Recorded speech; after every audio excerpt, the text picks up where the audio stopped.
Comment puis-je prétendre donner des conseils, vendre un coaching, une formation, dans un domaine dans lequel je ne suis pas expert? En plus, il y a des gens qui sont meilleurs que moi, qui ont plus de résultats. Quelle est ma légitimité dans tout ça? Si vous êtes déjà posé ces questions, cette vidéo est faite pour vous. J'aimerais vous parler du syndrome de l'imposteur et comment vous allez pouvoir vous en débarrasser afin de continuer de croître dans votre business. Tout d'abord, je voulais vous raconter l'histoire d'un business que j'ai lancé dans un domaine dans lequel je ne connaissais absolument rien, qui était la perte de poids. C'était le domaine du régime cétogène et réellement, je n'avais jamais fait ce régime avant de lancer le business. Je l'ai découvert sur le tas et j'ai pourtant généré plus de 150 000 euros dans ce business. Alors concrètement, comment j'ai fait et comment j'ai fait pour dépasser ce syndrome de l'imposteur? Avant toute chose, parce qu'on me l'a déjà dit, je sais qu'il y en a probablement parmi vous qui disent « Oula mais Rémi, t'es sérieux, t'as fait ça? T'as vraiment lancé un business dans un domaine dans lequel tu t'y connaissais pas, mais t'as pas honte ou t'as pas la sensation d'avoir arnaqué les gens ou quoi que ce soit ?» Ce à quoi je réponds non, puisque nos clients ont eu d'énormes résultats.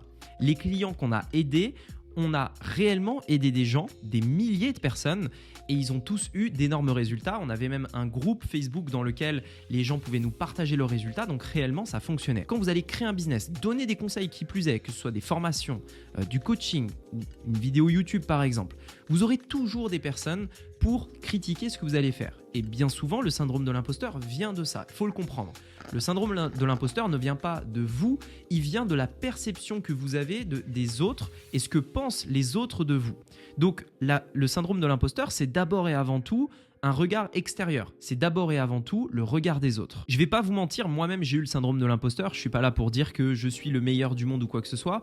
On commence tous, et sachez-le, on a tous le syndrome de l'imposteur. Je ne connais aucun entrepreneur, et pourtant j'en connais dans le domaine du business en ligne, j'en connais aucun qui n'a pas eu le syndrome de l'imposteur à un moment donné. Mais pour autant, c'est quelque chose qui se travaille et qui s'apprend. C'est pour ça que quand j'ai lancé ce nouveau business dans un domaine que je ne connaissais pas, je n'ai pas eu le syndrome de l'imposteur. En fait, en avançant dans le business, et plus j'avais des résultats, plus j'ai compris que premièrement, le syndrome de l'imposteur venait du regard des autres. J'ai essayé de m'en détacher, je vais vous expliquer après et donner quelques astuces qui vont me permettre de le faire.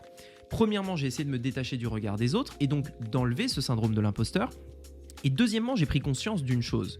Je n'ai pas besoin d'être le meilleur dans mon domaine pour apprendre à certaines personnes à obtenir des résultats. Dans un marché, vous avez toujours les meilleurs, vous avez le top 1%, c'est vraiment le leader du marché. Vous en avez toujours un. Et vous avez tous les autres. Et ce qui se passe bien souvent, c'est que tous les autres, et encore plus quand on démarre, parce qu'on démarre, donc forcément on n'est pas au sommet quand on démarre, eh bien tous les autres peuvent avoir ce syndrome de l'imposteur qui est « mais je ne suis pas le meilleur en fait ». Il y en a un, il est en haut, c'est le meilleur de mon marché, je ne suis pas lui. Et vu que je ne suis pas lui, eh bien je doute que des personnes veuillent bien travailler avec moi. Je doute qu'elles sachent que je peux les aider parce qu'il y a lui là, ce meilleur, le meilleur de mon marché et qu'il me fait de l'ombre. Et vu qu'il me fait de l'ombre, eh bien je me sens pas bien parce que je vois pas pourquoi quelqu'un déciderait de travailler avec moi plutôt qu'avec lui. Et donc c'est une sorte de syndrome de l'imposteur du fait de ne pas être le meilleur de son marché. Et en fait, ce que j'ai réalisé, c'est que on n'a pas besoin d'être le meilleur de son marché pour tout simplement donner des conseils, vendre des informations. Dans le domaine de mon business sur le régime cétogène, j'étais loin d'être le meilleur dans le domaine du régime cétogène. D'ailleurs, je débarquais de nulle part, je connaissais même pas le domaine. Il y avait déjà des sociétés qui étaient là, installées depuis des années, dont certaines qui faisaient des millions et des millions de chiffres d'affaires par an et dans le monde. Donc, moi j'arrive, je suis monsieur personne, j'utilise ni mon nom, ni mon visage, ni ma voix dans ce business-là, donc aucune notoriété. Et je débarque de nulle part et j'essaye de vendre dans ce domaine-là. Là, c'est, j'ai envie de dire, les conditions parfaites pour avoir le syndrome de l'imposteur. Pourquoi je ne l'ai pas eu? Parce que je sais qu'en fait, je ne vais pas apprendre à quelqu'un qui connaît déjà le plus gros du marché. Je ne vais pas donner des conseils à quelqu'un qui s'y connaît mieux que moi dans le domaine du régime cétogène. Je vais donner des conseils à des personnes qui s'y connaissent moins bien que moi. Et pour ça, c'est pas bien compliqué. Vous savez, aujourd'hui, une personne qui lit 1, 2 ou 3 livres dans un domaine connaît plus sur ce domaine que 90% des gens. Je peux vous assurer que si aujourd'hui, vous vous dites « Ok, je veux lancer un business dans le domaine du régime cétogène », lisez 3 livres dans le domaine, 3 livres seulement, vous pouvez apprendre des choses à 99% des gens que vous allez croiser dans la rue. Et donc, bien entendu que vous n'allez pas apprendre quelque chose à un médecin qui parle du régime cétogène depuis 10 ans. Bien entendu qu'une personne qui fait le régime cétogène depuis 20 ou 30 ans, vous n'allez rien lui apprendre. Mais ce ne seront pas vos clients, ces personnes-là. Les personnes que vous allez aider, les personnes à qui vous adressez dans une vidéo sur YouTube, par exemple, sur Instagram ou quoi que ce soit, ces personnes-là, ce ne sont pas les personnes qui s'y connaissent le mieux. Ce sont des personnes qui démarrent de zéro, à qui les simples conseils que vous avez appris, que ce soit dans 1, 2 ou 3 livres, ou même après avoir appris certaines choses à d'autres personnes, eh bien ces simples conseils-là vont permettre d'aider des personnes qui démarrent de zéro. Et donc, pas besoin d'être un expert top niveau, meilleur du monde, etc. pour aider des personnes qui démarrent de zéro. Une personne qui démarre de zéro, elle n'a pas besoin d'un gars qui s'y connaît sur le bout des doigts sur tous les domaines. Elle a besoin de quelqu'un qui lui explique simplement comment bien démarrer. Et pour ça, pas besoin d'être un expert. Il suffit simplement de connaître les premières étapes à passer pour passer de débutant à premier résultat. Tout simplement. Mais il y a une autre chose que j'aimerais aborder à propos du syndrome de l'imposteur. Vous savez, c'est cette sensation qu'on a un masque sur le visage et qu'à tout moment, quelqu'un pourrait enlever le masque, nous démasquer comme ça et dire « Regarde, je te l'avais bien dit, c'est un menteur. Je te l'avais bien dit, il cachait quelque chose. J'en étais sûr, je m'en doutais. » Eh bien, en réalité, d'où ça vient ça ? Généralement, c'est lié à la confiance que vous avez en vous et en les conseils que vous allez donner. Si aujourd'hui vous faites des vidéos sur Instagram, des vidéos sur YouTube ou ce genre de choses, vous pouvez à un moment donné vous dire mais est-ce qu'il n'y a pas des choses peut-être où je ne suis pas sûr à 100% mais bon, je le dis quand même. Ou alors il y a des éléments où voilà, il y a des subtilités mais je ne vais pas forcément en parler. Ou alors j'ai pas forcément énormément de résultats. Je donne quand même des conseils, donc est-ce que je suis vraiment légitime pour le faire ? Ça vient d'abord et avant tout du fait, généralement, quand vous démarrez, que vous n'avez pas encore eu de preuve de votre succès.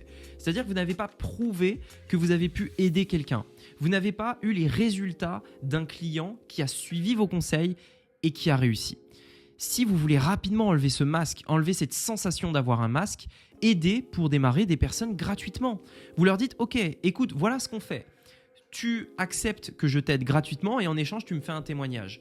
Premièrement, vous aurez un témoignage. Deuxièmement, vous aurez la confiance et la certitude que ce que vous allez apprendre fonctionne.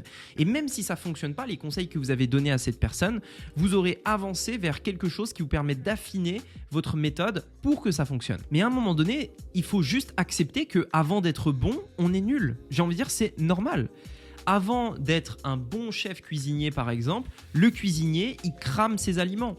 Avant d'être bon dans le business en ligne, vous êtes mauvais dans le business en ligne.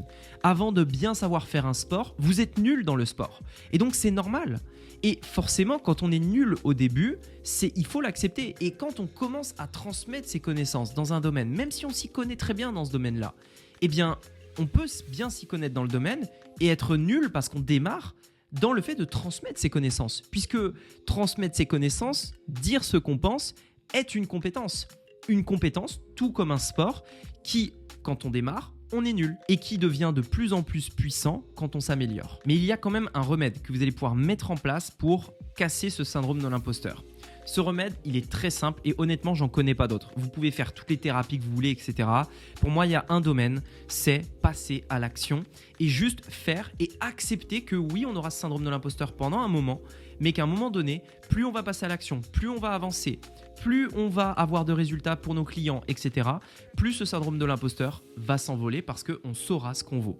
Mais, et c'est là où je voudrais mettre une petite précision, si vous êtes dans un domaine qui ne vous plaît pas, si vous démarrez un business mais que vous n'avez pas une réelle raison, un vrai pourquoi, dans ce cas-là, le syndrome de l'imposteur peut vous détruire de l'intérieur. Moi, ça m'est arrivé. Je développais un business qui, je pensais, était un bon business, un business que je pensais vouloir faire. Et en fait, ce que je me suis rendu compte, c'est que dans ce business-là, j'avais ce syndrome de l'imposteur pour tout un tas de raisons, les raisons dont on a parlé. Mais je me suis rendu compte qu'en réalité, ce n'était pas un business qui me plaisait. Ce n'était pas un business dans lequel je me reconnaissais, qui avait les valeurs que j'avais envie. Et le problème, c'est que du coup, je n'avais même pas envie de dépasser ce syndrome de l'imposteur parce que j'étais mal. Parce que d'un côté, je me disais que si je dépasse ce syndrome de l'imposteur, j'allais devoir continuer de faire ce business qui ne me plaît pas, qui me stressait, etc. Et donc à ce moment-là, je me suis dit, ok, je vais juste arrêter en fait. Je vais juste virer ce business-là et je fais autre chose. Et je suis allé dans un autre domaine qui me plaisait, dans lequel j'avais en effet un syndrome de l'imposteur aussi, puisque je démarrais. Sauf que dans ce nouveau business, eh bien, ça me plaisait, donc j'ai continué encore et encore et encore. Et du coup, à un moment donné, ce syndrome de l'imposteur est parti et j'ai pu continuer de faire ce nouveau business. Et pour moi, c'est quelque chose de primordial à avoir en tête, c'est que ce syndrome de l'imposteur, pour moi, il sera toujours là si vous êtes dans un domaine qui ne vous plaît pas, parce que vous n'aurez pas cette envie d'apprendre, vous n'aurez pas cette envie de vous dépasser, cette envie d'aller plus loin pour tout simplement outrepasser ce syndrome de l'imposteur. Voilà, en tout cas, j'espère que cette vidéo vous a plu. Si vous voulez aller plus loin dans le fait de développer votre business en ligne, j'ai écrit un livre qui s'appelle Digital Self-Made. Vous pouvez le retrouver sur Amazon dès maintenant. Vous pouvez le faire en cliquant sur le lien qui se trouve juste ci-dessous sous cette vidéo ou en cliquant sur l'image qui apparaît juste ici.